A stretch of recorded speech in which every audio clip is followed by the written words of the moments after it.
નમસ્કાર દર્શક મિત્રો, મહામંથન મંતવ્ય ન્યૂઝમાં આપનું સ્વાગત છે।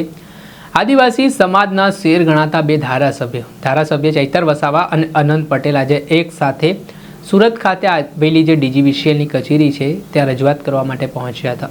ડીજીવીસીએલમાં જે કેટલાક ઉમેદવારો છે, 1800 જેટલા ઉમેદવારોએ અરજી જે ભરતી માટેની મંગાવવામાં આવી તેમાં ફોર્મ ભર્યા હતા।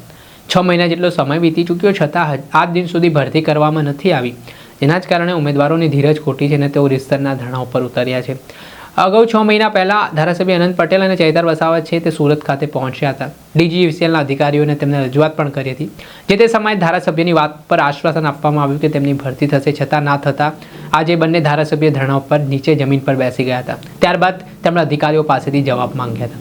જોકે આ બંને ધારાસભ્યો જમીન પર બેસતા અધિકારીઓને પણ જમીન પર બેસવાની ફરજ પડી હતી।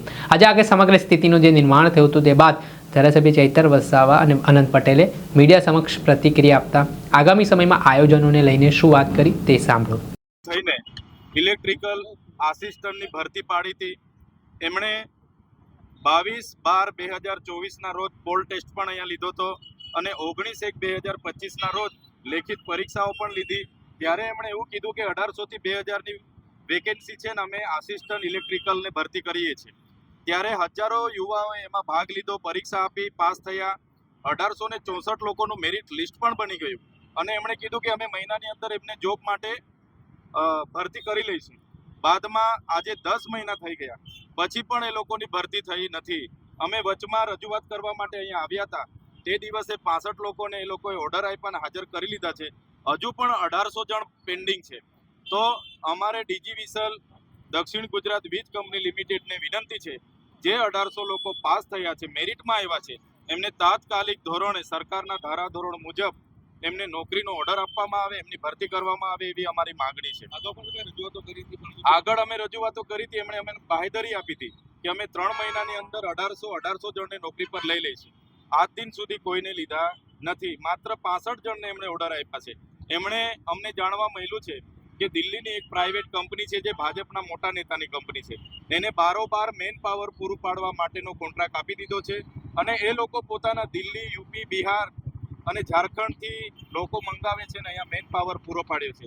ત્યારે સ્થાનિક લોકોને રોજગારી નહીં મળશે તો અમે સખત શબ્દોમાં વિરોધ કરીશું અને જે લોકો સિલેક્શન થયા છે એમને પણ આજ દિન સુધી એમણે નોકરીમાં હાજર નથી કર્યા, જેનો અમે વિરોધ કરીએ છીએ।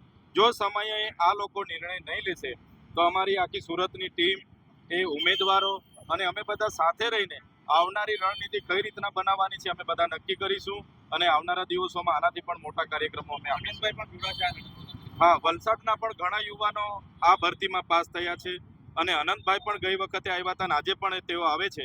અમે બધા સાથે રહીને આવનારો નિર્ણય કરીશું, પણ એકવાર અમે આ લોકોને મળીએ છીએ, એ લોકો શું જવાબ આપે છે પછી આવનારા નિર્ણયો અમે કરીશું। 102 જેટલા યુવાનોને નોકરી મળી હતી અને આઉટસોર્સિંગમાં હજારો યુવાનોને નોકરી આપી રહ્યા છે।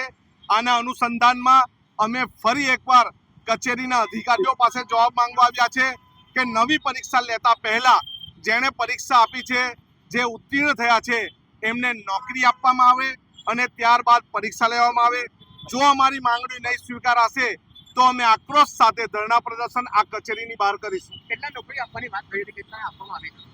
નોકરી આપવાની વાત 800 થી 1000 જેટલા યુવાનો હજુ બેરોજગાર છે, જેની પરીક્ષા લેવાઈ, જે ઉત્તીર્ણ થયા, જેને એપ્રેન્ટિસ કર્યું, જેને આઈટીઆઈ કર્યું, એ બધાને નોકરી મળવી જોઈએ અને જેટલા પણ આઉટસોર્સિંગ વાળા છે, જેને પરીક્ષા નથી આપી, એને ત્યારબાદ નોકરી મળવી જોઈએ। આપણે સાંભળ્યા હતા ધારાસભ્ય ચૈતર વસાવા અને ધારાસભ્ય અનંત પટેલ। બંને ધારાસભ્યોએ આગામી દિવસોમાં જો આજે ઉમેદવારો લડાયક ભૂમિકામાં જોવા મળી રહ્યા છે।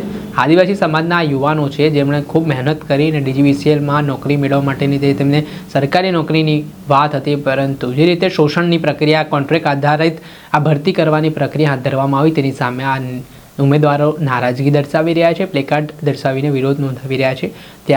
ત્યારે આમના સમર્થનમાં બંને ધારાસભ્યો મેદાને ઉતર્યા છે અને આગામી સમયમાં ઉગ્ર આંદોલનની ચીમકી ઉચ્ચારવામાં આવી છે। ત્યારે આગામી સમયમાં કયા પ્રકારની પરિસ્થિતિ જોવા મળે છે તે જોવું રહ્યું। દર્શક મિત્રો, આવા જ વિડીયો જોવા માટે મહામંથન મંતવ્ય ન્યૂઝ જોતા રહો।